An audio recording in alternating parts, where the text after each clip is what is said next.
Auspicia No Mires para Otro Lado, SUTEP, Sindicato Único de Trabajadores del Espectáculo Público.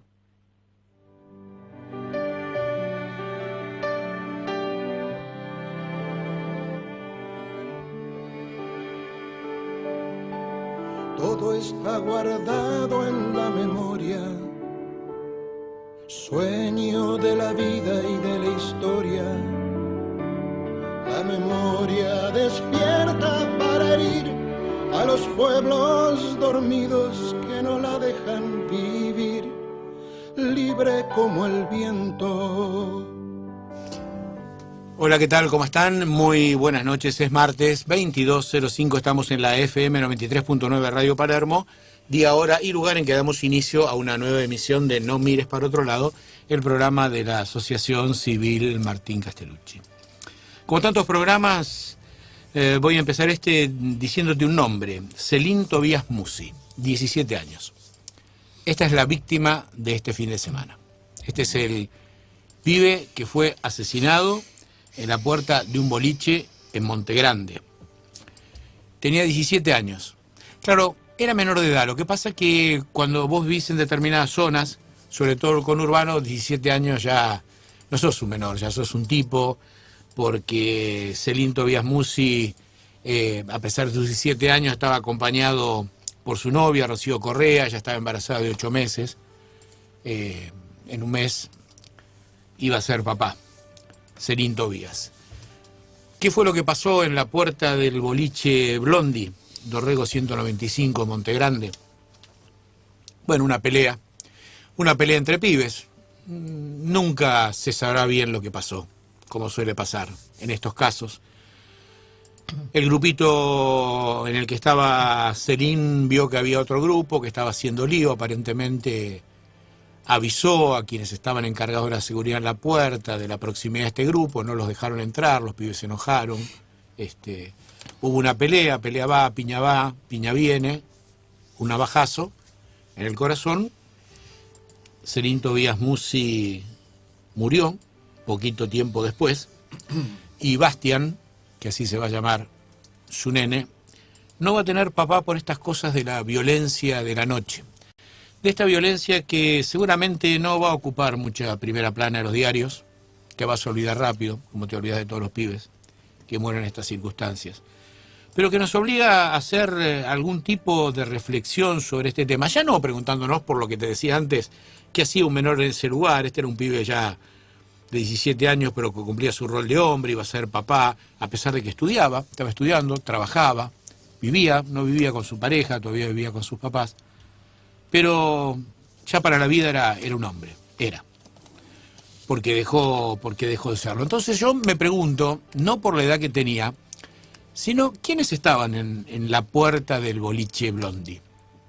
¿No? ¿Quiénes fueron los que estaban en ese lugar y no dejaron entrar al otro grupito? ¿Dónde estaban las fuerzas de seguridad que debían estar en ese lugar?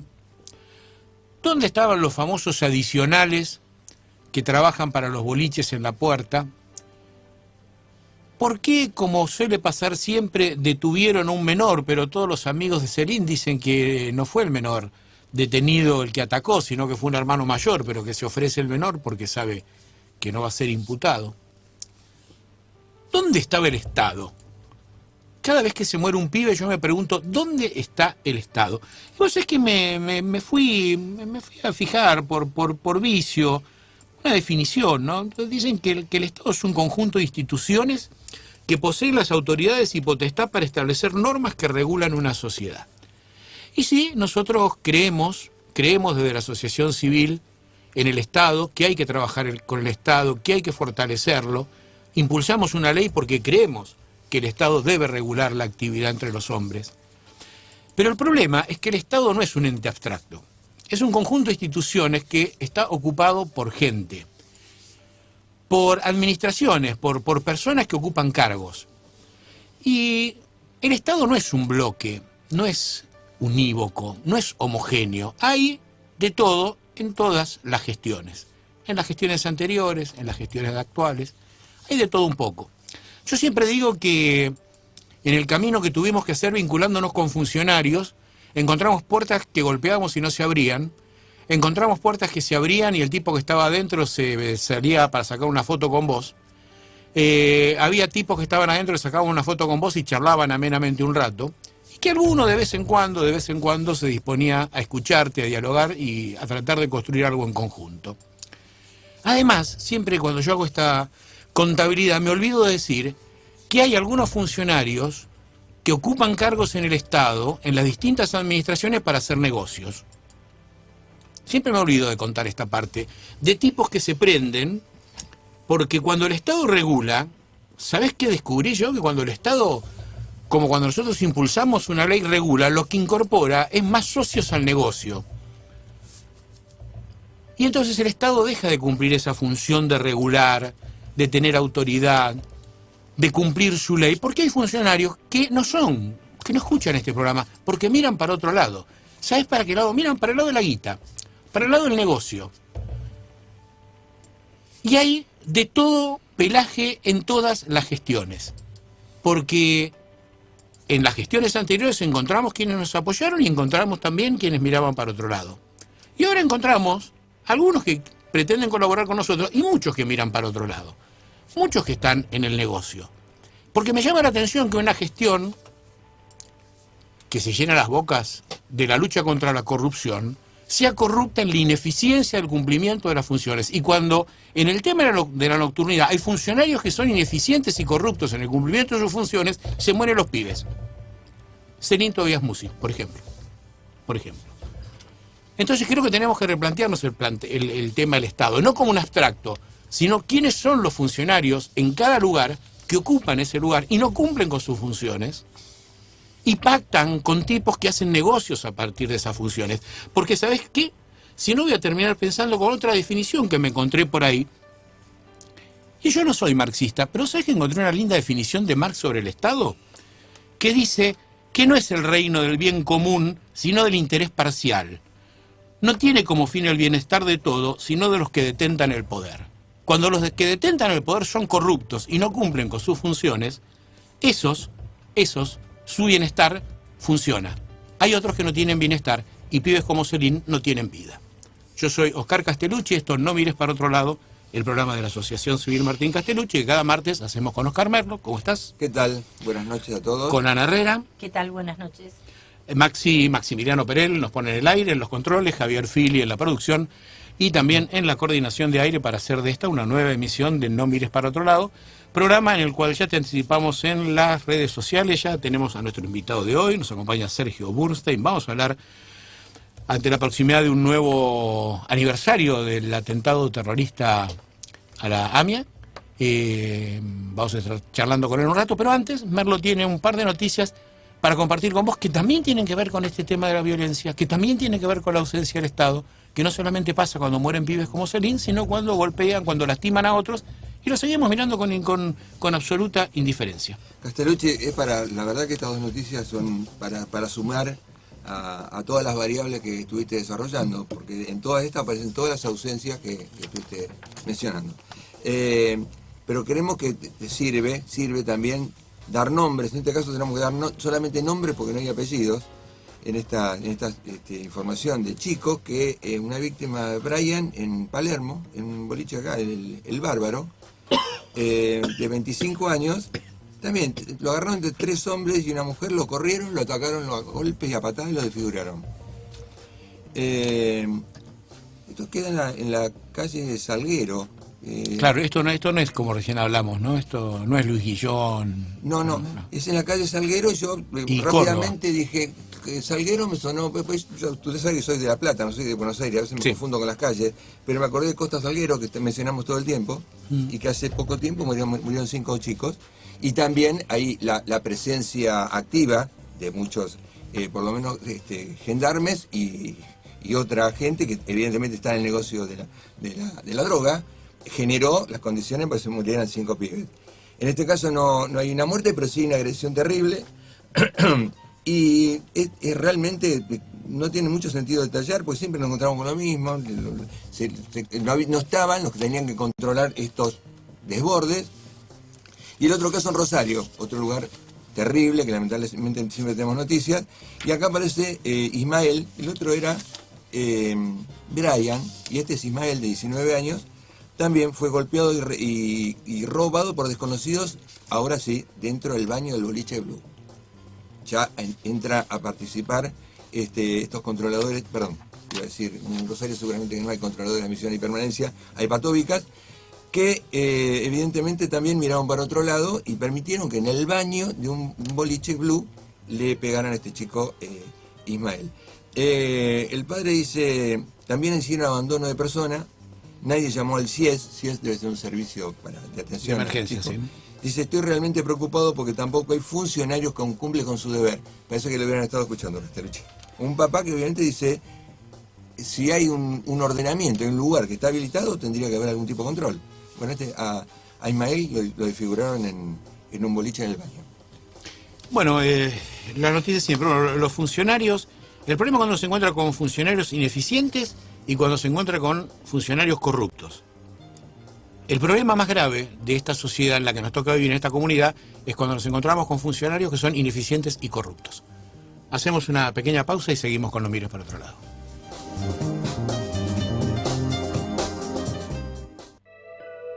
Te acompañamos donde quiera que estés. Radio Palermo 93.9.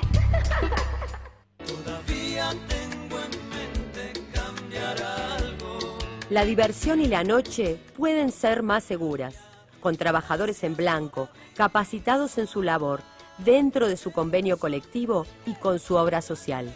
SUTEP, Sindicato Único de Trabajadores del Espectáculo Público de la República Argentina. Pasco 148, Ciudad Autónoma de Buenos Aires.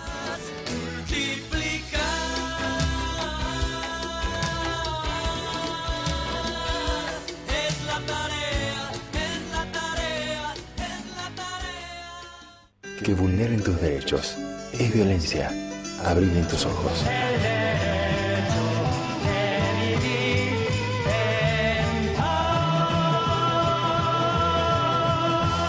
No mires para otro lado.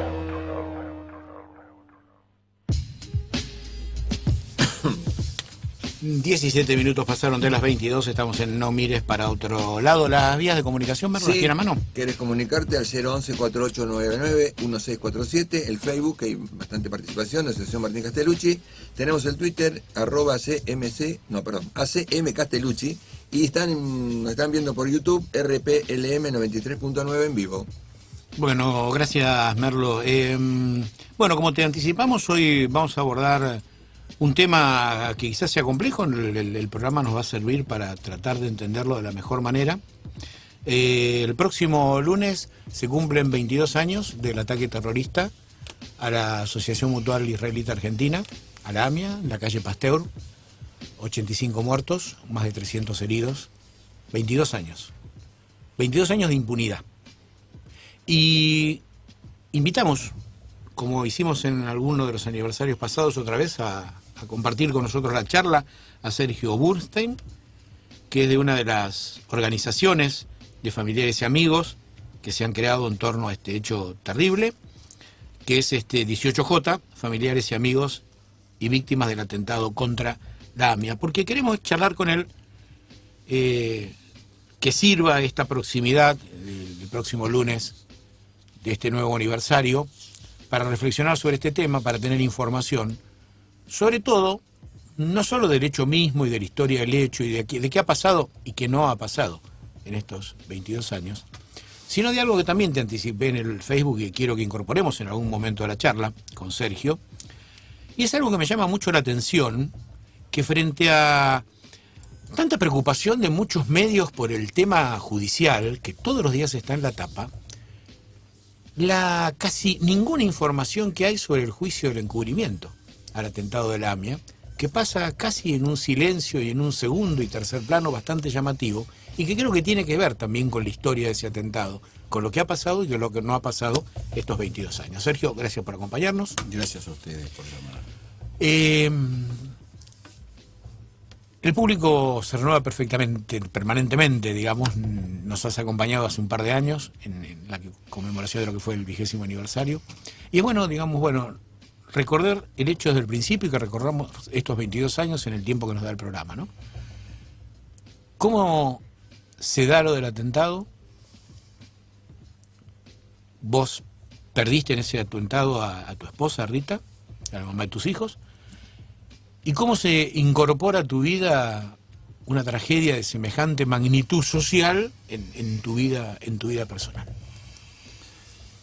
Y prácticamente es una bisagra en la vida de cada uno de los familiares que le arrebataron su ser querido en forma tan terrible, traumática.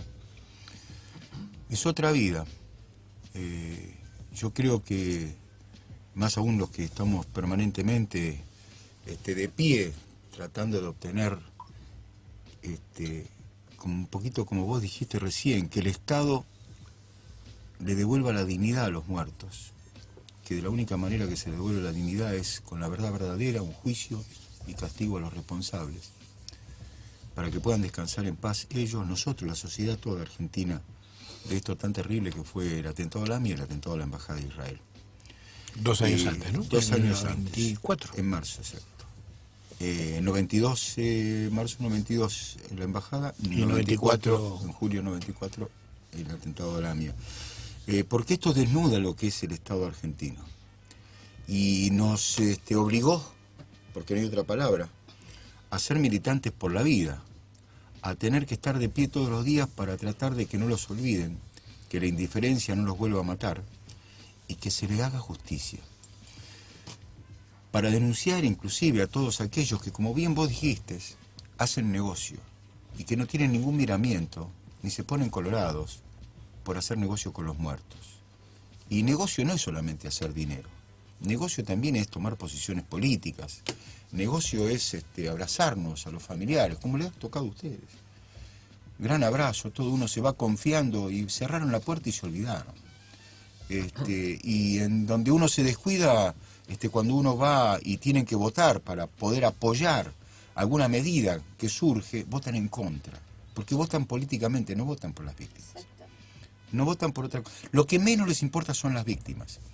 Es decir, hoy, ojalá la justicia, el Estado, mirara hacia las víctimas y no hacia los victimarios a defenderlos. Hoy hay un juicio, como bien vos decís, por encubrimiento, en donde casualmente está parado el Fino Palacios, acusado de las escuchas ilegales como jefe de policía de la Policía Metropolitana de Macri.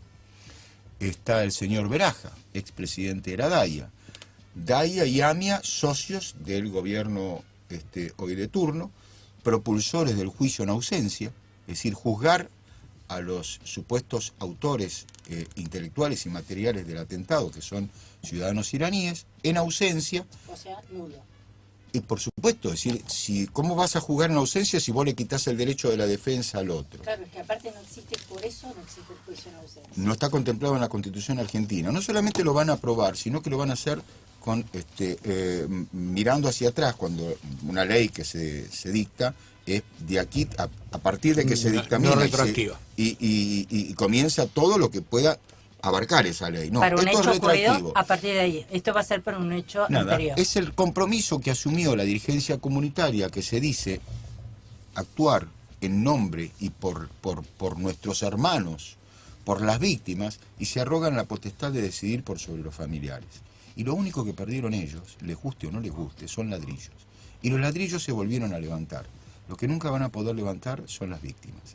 Y las víctimas tienen familiares. Y los familiares, entendemos todos los familiares que estamos hoy actuando en ese juicio que tanto se oculta, porque desnuda la CIDE, desnuda lo que era la Policía Federal, lo que era un presidente, Carlos Saúl Menem, lo que era Galeano, Mullen, Barbaquia, los fiscales. Es decir, desnuda ese Estado corporativo en aras de ocultar y de no hacer justicia. Sergio, detengámonos en eso. ¿Cómo fue el tema inicial? Se produce el atentado con las víctimas. Me impresionó mucho. Yo recomiendo, no tenemos tiempo porque son 85, es un número grande, que entres a una de las páginas donde están las víctimas y mires quiénes fueron. Me impresionó mucho y recordar eso. Desde un nene de 5 años que pasaba por la puerta con la mamá, desde obreros que estaban trabajando en la AMIA, y gran cantidad de las víctimas estaban en la bolsa de trabajo, estaban esperando para conseguir un trabajo en la bolsa de trabajo de la AMIA, ¿no? ese matiz humano de quiénes son las víctimas, que no es un número 85, sino que eran 85 seres humanos con historias, con vidas. ¿Qué hizo el Estado? ¿Cómo fue la investigación? ¿Cómo empezó? ¿Cómo pareció toda esta cuestión del ocultamiento que hoy se oculta? Se oculta el ocultamiento, es una especie de paradoja. Pero ¿cómo fue que empezó a funcionar eso con un juez que fue Galeano, con un presidente que ordenó desviar? Recordanos eso, porque el que nos escucha no tiene por qué ¿Y con un saberlo. fiscal que fue quién? En su momento Mullen y Barbaquia, y luego vino Nisman. Pero antes que nada te quiero hacer una reflexión, porque lo que vos decís es muy cierto. 85 muertos. Y un día hicimos un ejercicio, le pedimos en el acto de la juventud, y luego también a los que asistieron al acto por los muertos en la AMIA, que en vez de decir 85 muertos, empiecen a decir 1, 2, 3, 4. Entonces iban a tomar dimensión de lo que son 85 muertos y se empezaron a escribir a lo largo de toda la calle. Entonces era interminable, son 85 muertos, 85 nombres que los recordamos de memoria. Hablábamos hace un ratito, vos me decís el nombre, Diego, y yo te digo, de Pirro. Los conozco a todos, nunca los conocí en vida, salvo a Cookie Ginsberg, el marido de Laura Ginsberg, que era amigo, jugábamos en el mismo equipo de fútbol, nos pasamos de un club que era hebraica, sí, son Ramos Mejía. Yo buscando a la Rita lo buscaba a Cookie también, que era el jefe de Rita, mirá vos lo que es la vida. Y la muerte los abrazó, en la vida estuvieron juntos en el mismo trabajo y la muerte se los llevó a los dos en el mismo piso, en la misma oficina. Lo que más me impresiona es esto que vos decías, y bueno, quienes somos familiares de víctimas tenemos muy presente esta cuestión de la humanidad. Lo que más me impresionó siempre de los actos de Cromañón fue la puntual lectura de todos los nombres, que es la primera vez que lo escuchás, es muy escalofriante, independientemente de la cantidad de números. Si vos dijese los nombres de cada uno de los 85, y sobre todo quiénes eran, tenés otra dimensión que ver una foto de un edificio destruido. Absolutamente, sin ninguna duda. Cromañón, bueno, uno un poquito lo conoce ese tema, estuvimos trabajando, qué feo, es decir, ayudando y acompañando a los familiares durante prácticamente 2 días en la entrega de los cuerpos de sus seres queridos. Así que sí, entendemos muy bien lo que era eso y lo que significa. Pero vos me preguntabas cómo se desarrolló esto y por qué el juicio por encubrimiento, el pago ilegal de los $400.000 pesos. A los pocos días de ocurrido el atentado, ya empezaba a surgir algunas cuestiones en donde había determinados sospechosos. Hay una cuestión muy extraña, que apenas ocurrió el atentado, la revista Noticias va y le hace una nota a Alberto Canole-Dul. Y todavía no se había disipado el olor a la Monal cuando ya le estaban haciendo una entrevista a una persona que, ¿cómo sabían ellos? ¿De qué manera conocían a Alberto Canole-Dul? Que es en definitiva el núcleo por el cual se está desarrollando el juicio hoy de encubrimiento. Porque traficante de armas. No, Alberto Canole-Dul era muy una persona que trabajaba mucho con la policía, por ejemplo, sin licitación previa ni mucho menos, es el que hizo la ropa a la Policía Metropolitana, casualmente que dirigía o que comandaba el Fino Palacios. Siempre, es decir, a la larga, los personajes que aparecen es un círculo que siempre son los mismos y son todos. Bueno, es ahí donde surge que cuando se le dicta un allanamiento, a los pocos días del atentado, hay una llamada que le avisa que le iban a allanar el domicilio proveniente de un celular cuyo propietario era el Fino Palacios. Qué casualidad. Qué casualidad. ¿Por qué esta intención, y ahora decímelo brevemente porque tenemos que ir a una pausa, de desviar? Hay como distintas líneas de investigación posibles, ¿no? ¿Por qué siempre hubo, pensás vos, un intento de desviar lo que se llama la pista siria y apuntar hacia la pista iraní? Para lo cual se hizo el pago, se buscaron testigos falsos. La pista siria en realidad no es porque sean sirios, sino la ascendencia siria, pero es simplemente por eso, porque Alberto Canole-Dul tenía ascendencia siria. Pero porque el atentado de la AMIA dejaba al descubierto toda la mugre, toda la corrupción, toda la impunidad que existía, tanto de la Policía Federal, de la CIDE, del gobierno, y la preocupación de ellos era salvar su pellejo, actuaron en defensa propia. Los que menos le importaron fueron las víctimas. Y cada vez que decía, yo lo escuchaba a Menem, vamos a actuar y vamos a hacer hasta las últimas consecuencias, odio esa palabra, eso, cada vez que dicen hasta las últimas consecuencias, la resultante es no van a hacer absolutamente nada. ¿Por qué? Porque las consecuencias son ellos. que claro, son la los consecuencia le caía sobre son los ellos o sobre su responsables. familia. Porque no les dieron seguridad. Teníamos un atentado 2 años antes. No les dieron seguridad, no los protegieron, no investigaron. Y después de muertos, los dejaron abandonados, solos, y lo único que hicieron enseguida, como este gobierno que hoy hizo el ministro Garabano cuando fue a la AMIA, lo primero que dijo, vamos a cumplir con la ley es decir, firmada el año pasado, y vamos a resarcir económicamente a las víctimas. Es lo único que le importa, la plata. Menem lo primero que hizo, subvencionemos a la vez, vamos, todos ladrillos y pesos. Claro, todos solucionan con plata. No personas. Sergio, ¿nos permitís hacer una pausa? Volvemos en un par de minutitos. Estamos dialogando con Sergio Burstein, de familiares y amigos de víctimas del atentado contra la AMIA 18J. 93.9. Lo que pasó en el fin de semana. Futuro sustentable. Lo que necesitas saber para la semana. Radio. Actualidad, medio ambiente, deportes y más. En la voz de Pablo Gago, Pilar Acet. Futuro Sustentable Radio. No te pierdas Futuro Sustentable Radio. Todos los lunes, a las 18 horas. ¿Cómo están, chicos? ¿Están contentos? Bien, estamos bien. Vamos a presentarnos de a poquito de a uno. Primero, Chiqui Rodríguez. Buenas noches, ¿cómo están? ¿Quién soy? Soy el que se calienta. Julián Lamas. Julián Lamas, buenas noches. Hola, buenas noches, ¿cómo les va? El tímido del grupo. Romina C. Buenas noches, muy bien. Romina va a ser la que le va a poner el toque femenino. Esto es una universidad media trucha que te damos el título igual. Y soy el modelo publicitario, ex jugador de ucraniano. Soy el que enciende la chispa para que haya quilombo. Que haya... Me encanta el quilombo. Sí. Me encanta. Escuchá todos los jueves de 23 a 24 Locura Real. Justicia Divina. Jueves, 18 horas. Con una mirada profunda de la justicia y sus buenas costumbres. Con la conducción de Daniel Mastro Pascua y Alejandro Bratos. Justicia Divina. Jueves, 18 horas. La bicicleta, el programa que anda sin frenos por la bicisenda de la diversión. Fernando Puente y Nicolás Barraza te pasean por 1 hora en un viaje a pura risa por las mejores noticias, los mejores juegos, los más grandes invitados y todo lo más mejor. La bicicleta, miércoles a las 21 por Radio Palermo 93.9. 93.9. Tenía un bloqueo para ir para acercar a abuelas por una cuestión de culpa. Era como un postergar, como decir, bueno, ahora no, más adelante. Me llamaban de abuelas para que me acerque, bueno, sí, ya voy a ir, y bueno, iban pasando los días. Uno siempre está con ese temor a lo nuevo, con ese temor a lo desconocido. Una familiar me dijo que yo no era hijo biológico de quienes me habían criado. Estaba buscando mi verdadera historia. Saber realmente quién sos es algo que hay que transitarlo, ¿no? Pero que lo tenés que hacer. Hay que animarse a encontrarse con ese amor que espera hace tanto.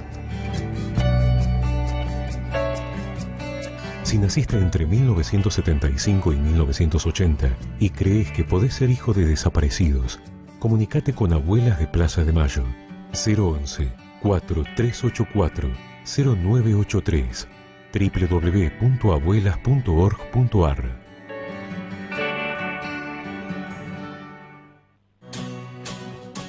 La salida no está en cualquier parte, está en vos mismo.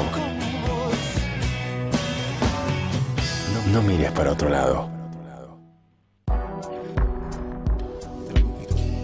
34 minutos pasaron de las 22, de nuevo en el aire con No mires para otro lado. Estamos dialogando con Sergio Burstein, estamos anticipándonos unos días, va a ser el próximo lunes, uno de los actos en que se va a recordar el 22º aniversario del atentado terrorista contra la AMIA. Te hago una pregunta, siempre insisto, tendríamos que estar en el aire mientras están las pausas, porque quizás las charlas más jugosas se dan ahí, después no las podemos repetir.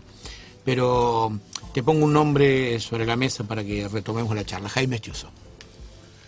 Y el artífice de una gran mentira. ¿Cuál es su vínculo? ¿Por qué está enredado en esto? ¿Cómo operaron los servicios de inteligencia en esto? En la última reunión que tuvimos con Alberto Nisman, muy suelto de cuerpo, nos dijo: tengan confianza porque me acabo de enterar de que en un grupo de la CIDE tiene la información que tanto buscábamos. Tienen las escuchas, es decir, el entrecruzamiento en donde finalmente logramos ubicar conversaciones entre Carlos Alberto Tejeldín y Moncher Rabbani. Es decir, por fin se podía demostrar que Tejeldín preparó la camioneta y tenía contactos con Moncher Rabbani, están las escuchas, el entrecruzamiento de llamadas. Nosotros nos quedamos duros, no lo podíamos creer. Por fin podíamos demostrar que, bueno, había una prueba concreta contra los iraníes que unía a quien la Suprema Corte de Justicia determinó que hay que jugar de vuelta porque las pruebas eran concretas en cuanto al armado de la camioneta, y el agregado cultural de la Embajada de Irán, Moncher Rabbani, acusado de ser uno de los instigadores y uno de los responsables, ciudadanos iraníes, del atentado al AMIA. Y bueno, ¿y cuándo surge esto? ¿Cuándo lo van a aportar? Y dice, no, paren. Ustedes saben cómo es la CIDE. La CIDE está esperando el momento oportuno para poder, es decir, el momento político oportuno para ellos para poder hacer público esto. La CIDE era Jaime Estiuso. Era el hombre en el cual Alberto Nisman me lo repitió infinidad de veces. Me voy a cruzar, lo voy a ver al hombre. No recuerdo cuándo se hicieron públicos esas llamadas telefónicas. Las llamadas telefónicas... ¿Ese entrecruzamiento? Ese entrecruzamiento sí. Nunca se hizo. Nunca. Nunca. ¿Y de cuándo databa? Nunca nos pudimos enterar, porque apenas muerto Alberto Nisman, a mí me llamaron a declarar, porque cuando yo comento esto, en el cual había otros familiares, estaba nuestro abogado, yo tuve que dar testimonio de esto, y todos se quedaron con la boca abierta. Pero Alberto Nisman no tenía ningún problema en decirme y reconocer que el mentor de todo esto era Jaime Estiuso, hoy muy promocionado, hace poquitito, cerca del aniversario, ¿no? Justo reaparece públicamente y lo entrevistan en los diarios. Claro. Bueno, entonces parecía que un fiscal de Estado estaba a los pies de quien no debía estar, en lugar de ser el fiscal de Estado, porque si existían esas grabaciones, las debía tener el fiscal. ¿Para qué y quién le pagó $400.000 a Carlos Tejeldín? ¿Y quién era? Y Carlos Tejeldín era un hombre que negociaba con autotruchos, con autos robados, y él armó la camioneta, reconoció que armó la camioneta, que estalló en la AMIA, y se le paga $400.000 para que declare, para que mienta, para que acuse a policías de la provincia de Buenos Aires. Para desviar, esa es otra de las hipótesis. Claro, es decir... La interna, digamos, la línea interna. Esa investigación que se llama la causa Brigadas, se cierra la investigación sobre Alberto Canoredul, en donde se le avisa, como dije anteriormente, le avisa a Delfino Palacios, esto está en la investigación, se sigue hurgando y se logra establecer de que era Carlos Saúl Menem, que le había ordenado al juez Galeano que dejara de investigar. ¿Por qué? Porque la familia Alberto Canoredul era del mismo pueblo que Carlos Saúl Menem y eran amigos de las familias. Entonces aquí prevalecía la protección de un amigo a la vida de 85 personas y más de 250 heridos. Esta es lo que, en síntesis, lo que se hizo. Entonces se cierra, se ordena no seguir haciendo las escuchas a Alberto Canoredul, y se comienza a seguir esa pista que era la causa Brigadas, que es la que finalmente va a juicio, y durante 3 años se analizaron todas las pruebas y se quedó perfectamente comprobado de que era toda una mentira, que era todo un armado, que lo único cierto era Carlos Alberto Tejeldín, pero que se vio beneficiado. Perdón, Merlo, ¿quién pagó los $400.000? Y lo pagó la CIDE. ¿Quién era el abogado de Carlos Tejeldín? En ese momento, ¿sabes qué? No recuerdo. Era Víctor Stinfali.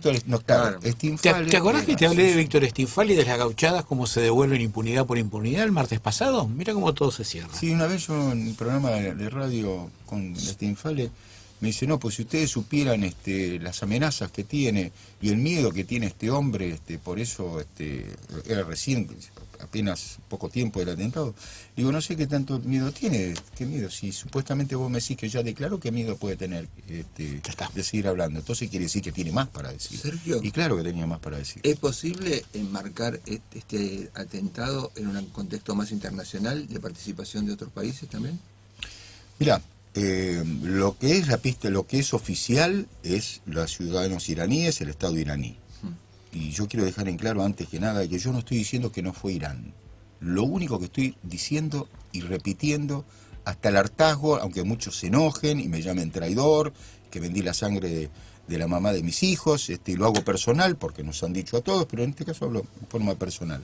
Es que yo no hago ni más ni menos que repetir lo que dice el juez de la causa, Canicoba Corral, que dijo, por escrito, le hizo saber a Alberto Nisman, concréteme toda esta información que usted tiene, todos estos datos que usted tiene, proporcionados por la CIDE, vía Mossad, vía CIA, vía FBI, lo que fuere, en pruebas concretas, porque yo con esto son simplemente datos que no tengo pruebas, concrete en pruebas para poder judicializar un relato, digamos. Claro, ¿quién le entregaba todas estas estos informes de inteligencia que no tienen valor jurídico?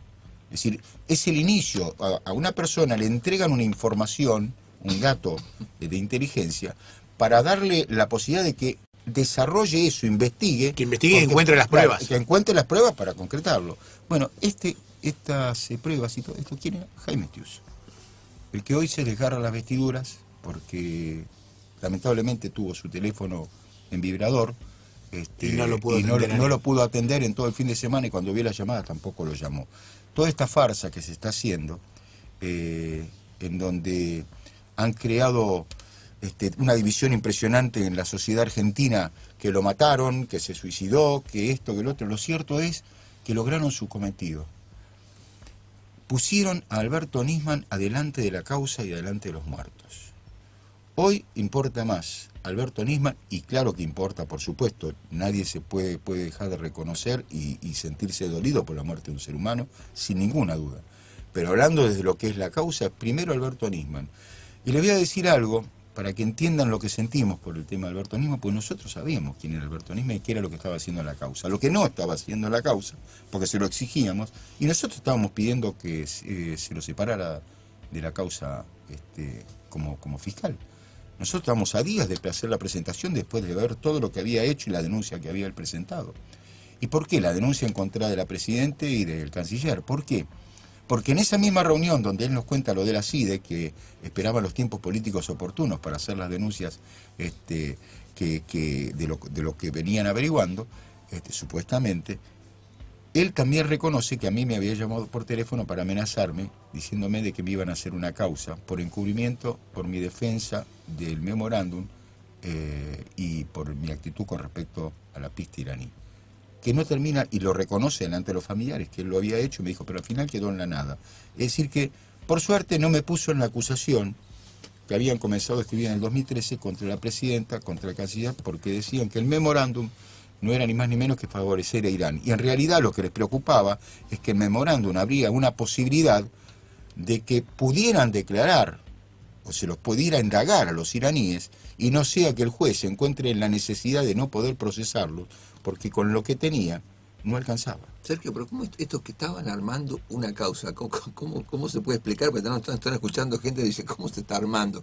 Con la ingenuidad, digamos, de la pregunta. ¿Cómo estaban armando una causa? Sí, las palabras fueron, y lo reconoció Alberto Nisman, te están armando una causa para denunciarte por encubrimiento en el atentado a la AMIA por tu posición respecto de los iraníes y el memorándum. Lo reconoció ante todos los familiares. Digo, ¿te acordás cuando vos me dijiste, sí, bueno, pero quédate tranquilo porque no pasó nada? Al poco tiempo surge la denuncia en contra de la Presidenta. Y yo no estoy ni defendiendo ni a la Presidenta, ni al Canciller, ni mucho menos. Estoy diciendo las cosas como son. Claro. Ni más ni menos. Y esta persona, sí, y te voy a contar algo de lo que nos está pasando. Sin dar nombres, no hace falta, pero hay familiares que hoy no van al cementerio. ¿Por qué no van al cementerio? Porque para pasar a ver la tumba de los muertos en AMIA hay que pasar por la tumba de Alberto Nisman, que está en un lugar de honor, en donde hay infinidad de piedras depositadas en esa tumba, y un familiar me dijo, ¿y alguno de estos que pone la piedra se ocupó de escuchar qué hacía Alberto Nisman? ¿Y se ocupó de poner una piedra ahí y también poner una piedra en la tumba de alguna de las víctimas? No. Explica esto que tiene que ver con la tradición cultural judía, claro, que en lugar de flores, en las tumbas se ponen... Bueno, pero ¿sabés por qué se pone piedras? ¿Se colocan por qué? Me lo explicó Dani Goldman. Cuando se cruza, cuando cruzan el mar, Dios le dice que ponga 7 piedras, una por cada una de las comunidades, se dice, o cada una de los pueblos. Sí, de las tribus. De las tribus, como símbolo de la memoria y el recuerdo. Entonces, la piedra significa la memoria. Claro, y hoy se puso adelante de las víctimas Alberto Nisman. Y Alberto Nisman fue elegido como héroe, y es un héroe con pies de barro.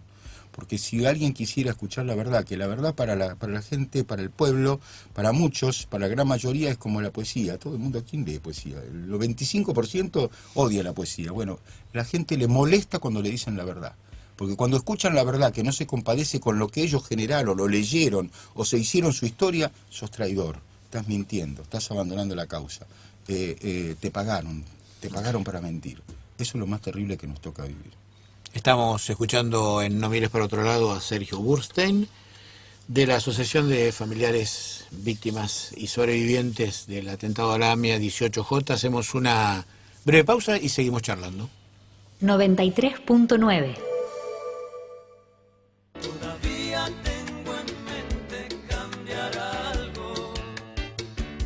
Para muchos, la noche es diversión.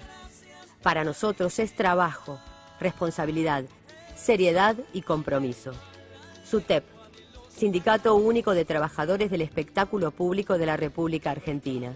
Pasco 148, Ciudad Autónoma de Buenos Aires.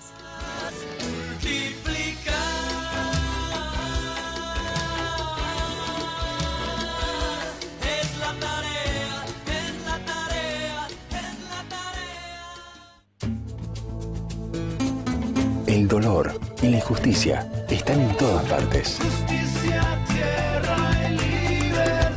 La esperanza también. La esperanza también. No mires para otro lado.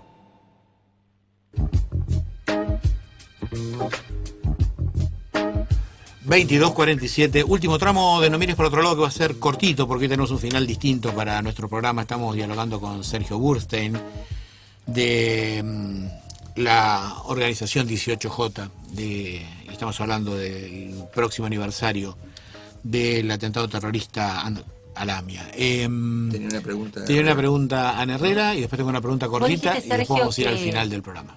Que el juicio del encubrimiento va avanzando, pero la investigación de la AMIA, que digamos que eso es lo pendiente, porque el juicio del encubrimiento son los funcionarios que de uno u otro lado, judiciales o policiales o demás, estuvieron involucrados en la mentira.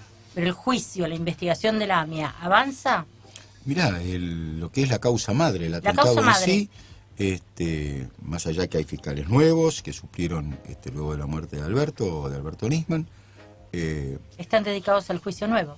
No, y también en la investigación. Lo que pasa es de que pasaron 22 años y no se puede lograr una prueba, siguen los indicios. Nosotros pedimos algunas medidas, como por ejemplo que se cotejen por el ADN, que se tome el ADN de los hermanos de Berro, que supuestamente es el inmolado, el que manejaba la camioneta, con restos que han quedado en la pedalera y creo que en el torpedo en la camioneta, para ver si por lo menos podemos determinar si realmente fue Berro.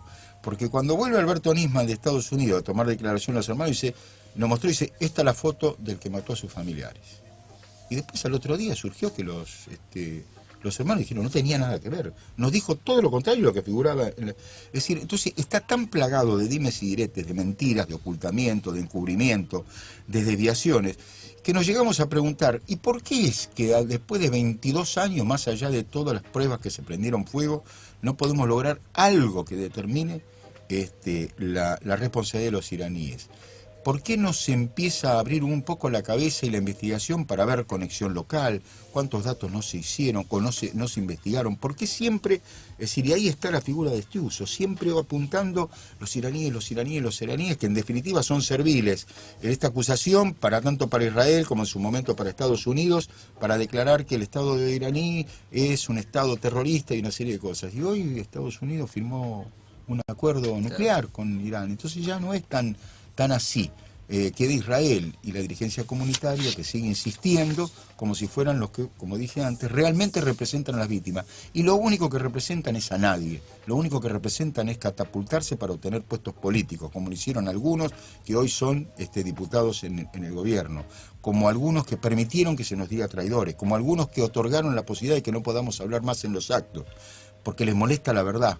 Y lo peor, como dije antes, lo peor que se le puede decir es la verdad y decir, señores, ustedes hablan en nombre de las víctimas y golpeaban la puerta de la Embajada de Estados Unidos pidiendo de que Alberto Nisman no investigue más la conexión local porque iba a terminar acusado, como lo terminó el presidente de la AMIA, Beraja, el presidente de la DAIA, Beraja, y Delfino Palacios, al cual premiaron por lo que hicieron. Sergio, nos quedan 3 minutos ahora antes del final. El acto del 18, ¿dónde y a qué hora? Plaza de Mayo, a las 12 convocamos, va a comenzar 12:30. Y bueno, como los años a partir de que nos echaron, porque no podíamos... ¿Quiénes convocan? La asociación 18J, es decir, a las 9:53, en el mismo momento del atentado, Memoria Activa en la Plaza Lavalle hace su acto. Nosotros lo hacemos a las 12:30 para no superponernos. Y por la tarde Laura Ginsberg con la de APEMIA, la organización de APEMIA.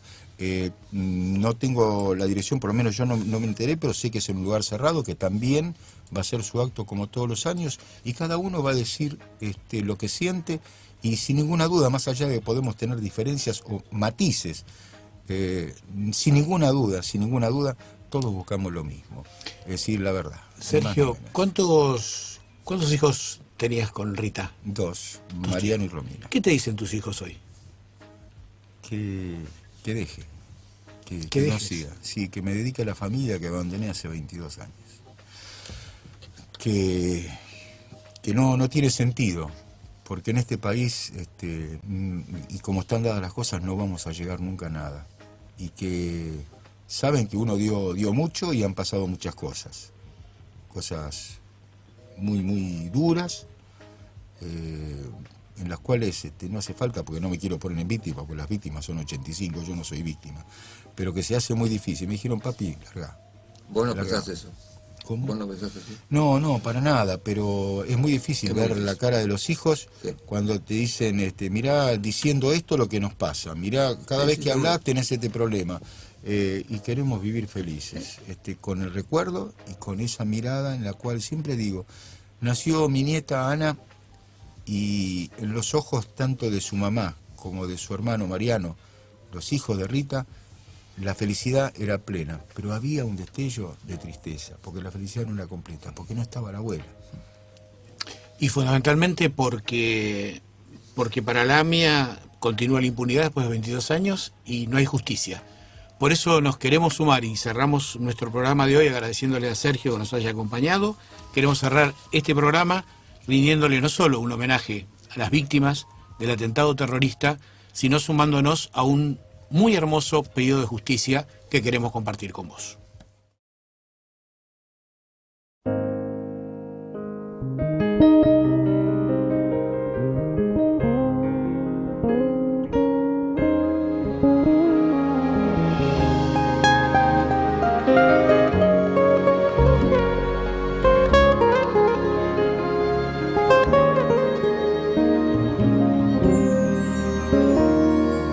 Los viejos amores que no están, la ilusión de los que perdieron, todas las promesas que se van y los que en cualquier guerra se cayeron. Todo está guardado en la memoria, sueño de la vida y de la historia. El engaño y la complicidad de los genocidas que están sueltos, el indulto y el punto final a las bestias de aquel infierno. Todo está guardado en la memoria, sueño de la vida y de la historia. La memoria despierta para herir a los pueblos dormidos que no la dejan vivir, libre como el viento.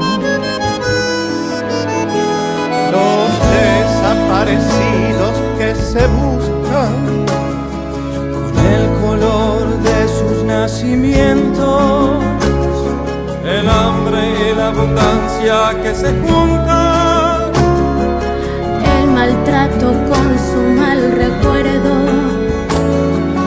Todo está clavado en la memoria, espina de la vida y de la historia. 2000 comerían por un año con lo que cuesta un minuto militar. ¿Cuántos dejarían de ser esclavos por el precio de una bomba al mar? Todo está clavado en la memoria, espina de la vida y de la historia. La memoria pincha hasta sangrar a los pueblos que la amarran y no la dejan andar, libre como el viento.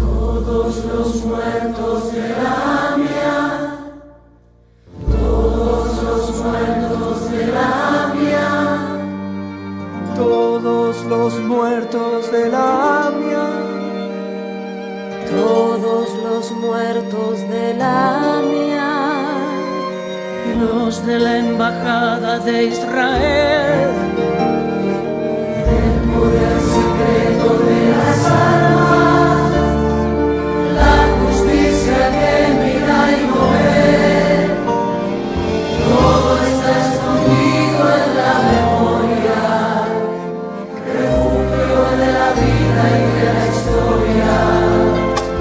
fue cuando se callaron las iglesias, fue cuando el fútbol se lo comió todo, que los padres Palotinos y Angelelli dejaron su sangre en el lodo.